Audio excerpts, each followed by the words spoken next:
Yo guys, it's finally here. My new Sony full frame mirrorless camera just came in. We have to jump right on in because this is my first full frame camera and I finally get to use it. Plus I got some fun stuff to go with it, so stay tuned. Okay, let me catch my breath. Today we'll be unboxing Sony's latest camera, the Sony ZV-E1. And of course, let's start off with some paperwork. You got the usual stuff in here, and some info about possible lenses and accessories. By the way guys, the current camera I'm using is the Canon M50. It's actually my first ever mirrorless camera, but since it wasn't full frame, I knew I had to get one eventually. So over there we got the camera strap. Here's the camera itself. I'm gonna wait for this to open. Okay, what else we got in here? There's a few things packaged up in here. Oh, and the price came out to be $2,200 before taxes. Let's see, do we find anything else? No? Alright. One of these gotta be the battery, right? And here it is. Now, what can this possibly be? Oh, cool. It's a windshield. Or is it called a windscreen? I don't know. Let's quickly check this out too. I personally won't be using this for my setup, but that's because I'll be shooting video for the most part. And obviously, when you shoot video, you gotta move around, so it'll just get in my way. Alright guys, this is the moment we've all been waiting for. The camera itself. I went with the white version. Let's see if that was a good choice. God damn, okay. That looks nice. Guys, I don't know what else to say. This thing looks so clean. Oh yeah, I can already tell I'm gonna have fun using this. The grip already feels so much better than my Canon M50. I just really love this white aesthetic too. At a quick glance, I can see there's a few function buttons. And here's the side panels. Now let's quickly run through the exterior. Starting from the left, you got your cold shoe mount, and then you see the internal microphone, followed by a mode switcher between photo, video, and slow and quick modes. Then you got a movie button, and directly above that, you got the photo shutter button. Above the shutter button, you'll find the zoom lever, and then to the side of that is the on and off switch. Below that is the first custom button, followed by the control dial, and then the menu button. Oh, and those two lines right there are the camera's speakers. Starting from the left again, you see the touchscreen. Going from the top, you got your second custom button, a function button, a control wheel, the playback button on the left, and the delete button on the right. Now let's take a look at the port side. On this top section, you got the microphone jack as well as the USB-C port. This middle section is where the SD card goes. I like how it has a little locking system to it. And on this bottom part, we get the micro HDMI and the headphone jack. Next, let's look at the bottom. We see that locking system again for the battery compartment and a tripod socket hole. And I think that's about it. Let's see, if we go switch it over to this side, there's nothing here except for where you attach the strap to it. And finally, here we got the front. Now let's open up some of the essentials. The first essential item we got here is the SD card. Now, in order for me to use the Sony ZV-E1 to its full potential, I needed to purchase the UHS Mark III SD card. Honestly, I went a little overboard buying the V90 version of this card. This came out to be 240 bucks. And next up, you guessed it, the camera lens. I wanted something that was definitely wide enough, but also something that I could use to zoom in. And finally, after some browsing, I went with the FE 16-35mm f2.8 G Master lens. And this also came out to be $2,200. Anyways, right out of the box, you get the paperwork and the lens inside this case. You also get this strap in case you want to turn this case into a sling. Actually, I have a camera cube that I bought from Peak Design that we'll be unboxing later. So make sure you guys stay tuned for that because Peak Design really lives up to their name. Anyways, you also get a lens hood included. Now let's take a closer look into this case. I mean, it's a solid looking case. There's nothing really special to it. At least it gives you an option to turn it into a sling if needed. You also get a little pocket here for like an air tag or something. And then here's where you attach the straps. But other than that, it's got a main pocket for just the camera lens and that's about it. And now we can finally look at the lens. Let's see. Okay, that's a bit heavier than I expected. Wow, that's such a solid build. It just feels so premium. So here you guys can see, this is an f2.8 16-35mm lens. It feels pretty heavy though. I wonder how much weight it'll add to the camera. I almost forgot to show you guys the strap attached to the case. Let's do this real quick.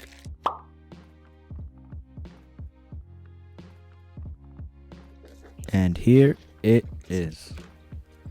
I mean, it's nothing special, but here you guys go.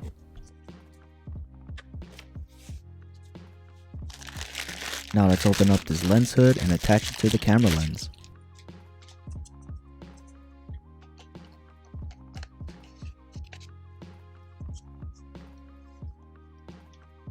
And to take it off, you just click this button and twist. Very easy. Alright guys, now let's attach this to the camera.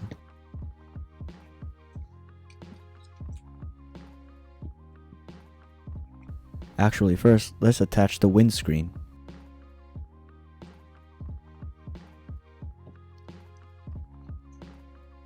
Okay, that was easy enough.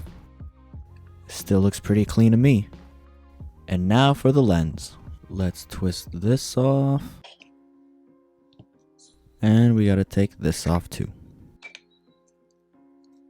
Let's align the white dots to make this perfectly aligned.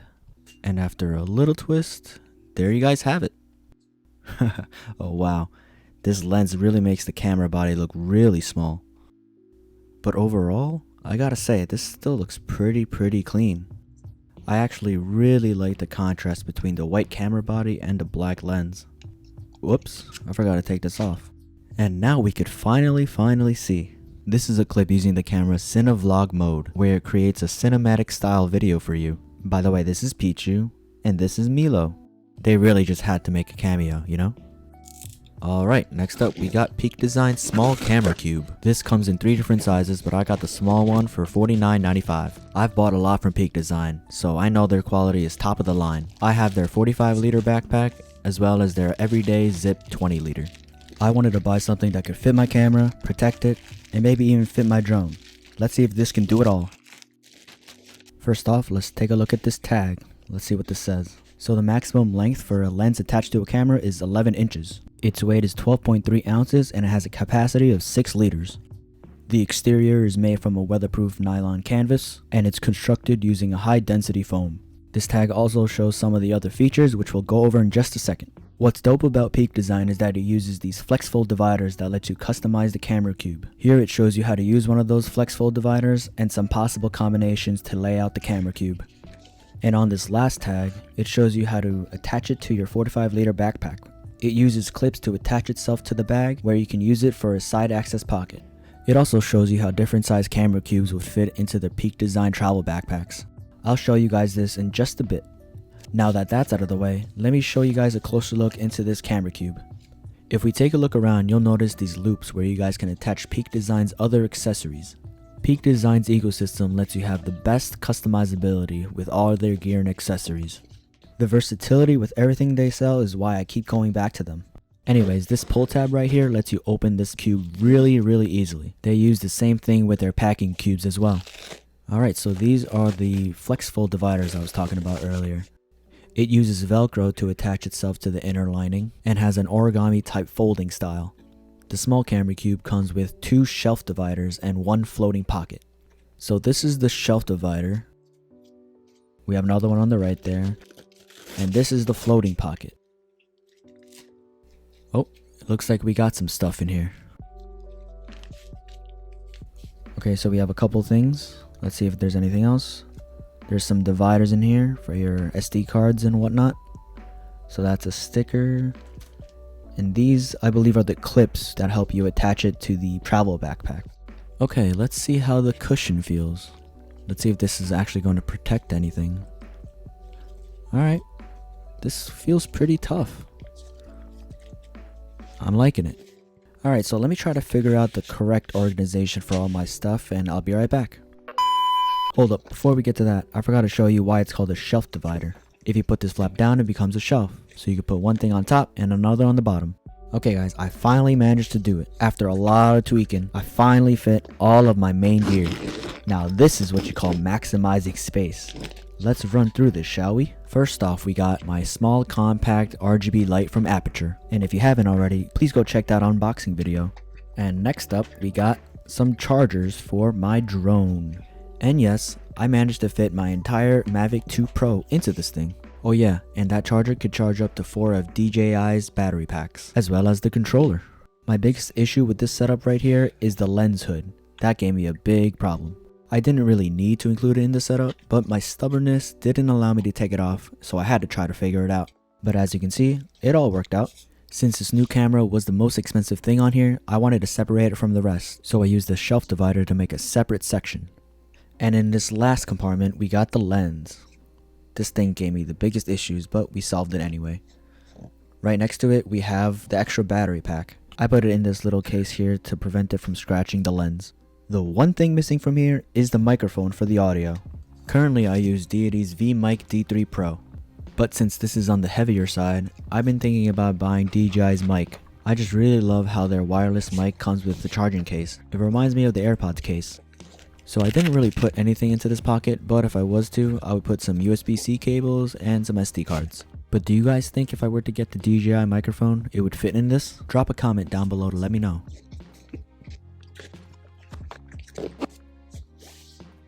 Alright, so this is my 45-liter Peak Design travel backpack. Now let's go ahead and attach the camera cube to this. This bag meets the international carry-on size requirements, as well as collapses to 35 liters for a day bag. And you can get this for $300 on their website. Let's go ahead and take these clips off and attach the camera cube. So you can attach this on either side of the bag for side access. So depending on which side, just make sure everything's all aligned. I should have probably attached the camera cube before all the items were inside of it, but let's try this anyway.